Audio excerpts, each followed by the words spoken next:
ល់មនុស្សស្រីម្នាក់ដែលខ្ញុំតែងបបងនាងជាមនុស្សស្មោះត្រង់តែខ្ញុំមិនចេះរៀងសាតែងធ្វើបាបចិត្តនាងតែងឲ្យអូនទឹកនេត្រាបងពិនគ្មានបានការជ្រុលដេញឲ្យអូនចេញទៅពេលនេះទើបដឹងថា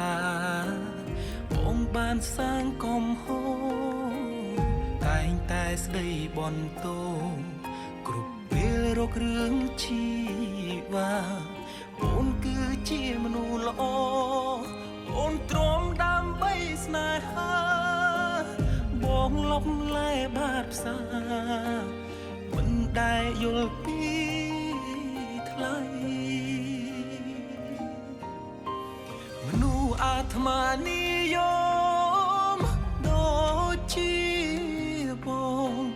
មិនដែលយល់ពីអូនហើយតែងតែធ្វើបាបចិត្តលួចលាក់មាននាងក្រៅថែមទាំងបន្សើតទាំងបងអ្នកក្បន់ផិនដាតួត្រឹមត្រូវ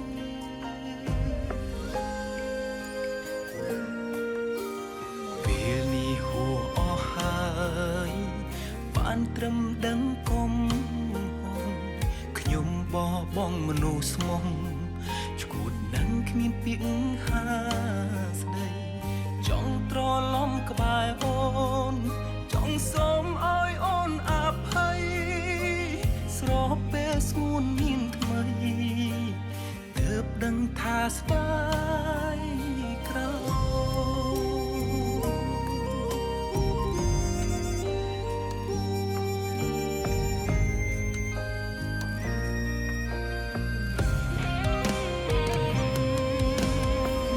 អាត្មានិយមដូចជាបងមិនដែលយល់ពីបងហើយតែងតែធ្វើបាបចិត្តលួចលាក់មាននាងក្រៅ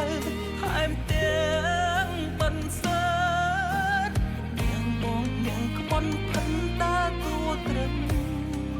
ត្រូវមនុស្សអាត្មានិយមដូចជាបងមិនដែលយល់ពីអូនហើយតែងតែធ្វើបាបចិត្តលួចលាក់មាននាងក្រៅថែមទាំងបាត់សើតទាំងបងនាងក្បន់ផិនតាតួត្រឹមត្រូវ